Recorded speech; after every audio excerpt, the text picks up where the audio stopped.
Hey, what's going on, everyone?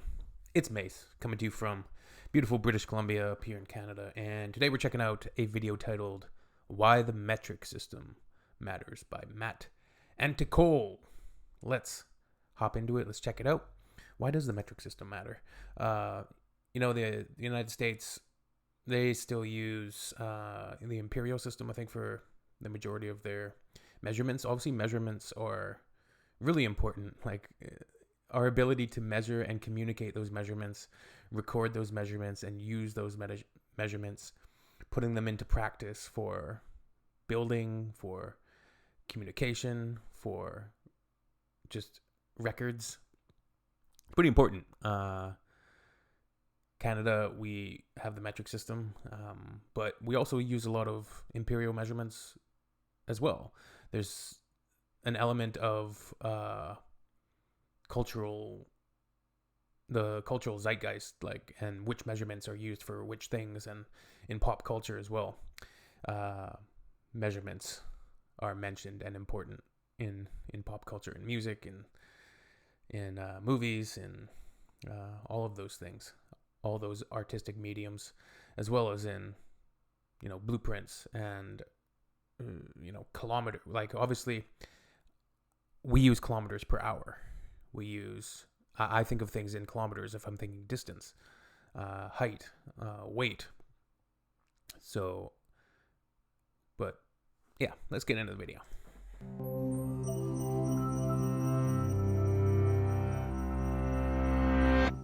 What does the French Revolution have to do with the time NASA accidentally crashed a $200 million orbiter into the surface of Mars?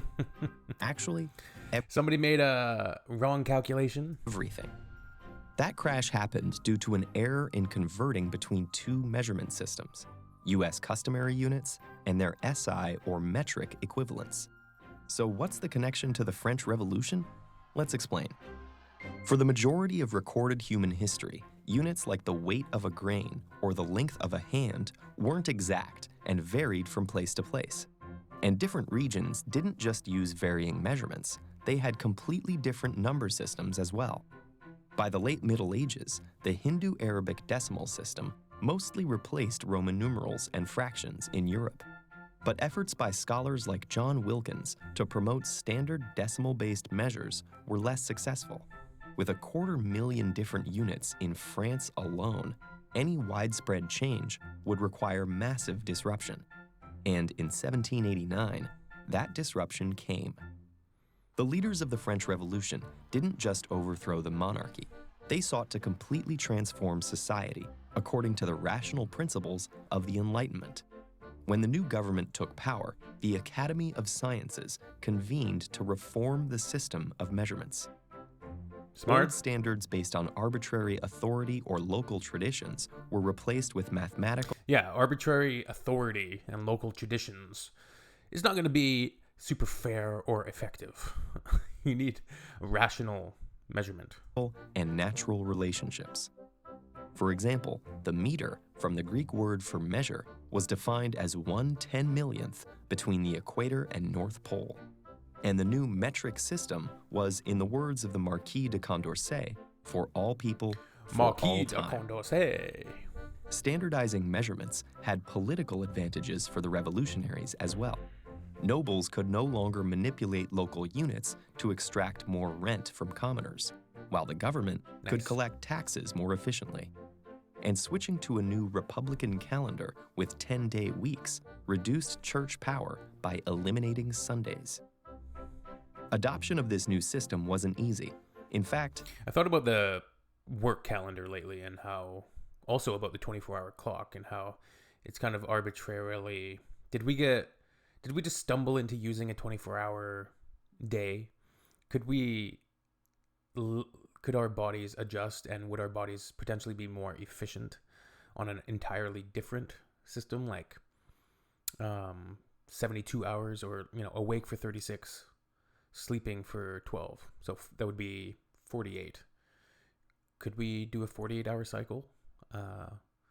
So you'd be awake about 36 hours straight, and then sleep soundly for 12 hours. Could we be more effective, more efficient? Are we sure that we're not just tiring ourselves out and not operating at an optimal level with our current situation? And also our 7-day weeks, our 40-hour work weeks, all of these things which we grow up with and are kind of forced to work within. It was a bit of a mess. At first, people used new units I don't work 40 hours a week, by the way, but alongside old ones, a and the typical Republican calendar measurement. was eventually abandoned. When Napoleon Bonaparte took power, he allowed small businesses to use traditional measurements, redefined in metric terms. But the metric system remained standard for formal use, and it spread across the continent along with France's borders. While Napoleon's empire lasted 8 years, its legacy endured far longer. Some European countries reverted to old measurements upon independence. Others realized the value of standardization in an age of international trade. Yeah. After Portugal and the Netherlands switched to metric voluntarily, other nations followed, with colonial empires spreading the system around the world. As France's main rival, Britain had resisted revolutionary ideas and retained its traditional units. But over the next 2 centuries, the British Empire slowly transitioned, first approving the metric system as an optional alternative before gradually making it official. However, this switch came So like the American Revolution, they fought and defeated, the British Empire, but they kept on using the imperial system. too late for 13 former colonies that had already gained independence. The United States of America stuck with the English units of its colonial past, stuck with it. and today remains one of only 3 countries which haven't fully embraced the metric system. Despite constant initiatives for metrication, many Americans consider units like feet and pounds more intuitive. And ironically, some regard the once revolutionary metric system as a symbol of global conformity. Nevertheless, the metric system is almost Global conformity. I don't like pounds is something I feel a lot of countries use. Like we use pounds when I worked in airports for a long time. We would use pounds to measure cargo and baggage and all of that stuff, as well as like fuel, like 2,000 pounds of fuel. Like we would use fuel. universally used in science and medicine, and it continues to evolve according to its original principles. For a long time, standard units were actually defined by carefully maintained physical prototypes. But I think what I just said about the fuel was completely incorrect, so just disregard what I said about that. thanks to improving technology and precision, It was liters. these objects with limited access and unreliable pounds. longevity are now being 2,000 liters. replaced with standards based on universal constants, like the speed of light. Consistent measurements are such an integral part of our daily lives that it's hard to appreciate what a major accomplishment for humanity they've been. And just as it arose from a political revolution, the metric system remains crucial for the scientific Metric system just seems to be much more precise if you think about it, right? revolutions to come. It's not perfect, but there's a level of precision to it, I would say. Interesting topic, and interesting to think about how countries around the world, different regions, use different measurement systems to measure certain things, and how they also can blend different measurement systems together. They can use pounds in one sense, kilograms in another sense. They can use kilometers in one sense, miles per hour in another.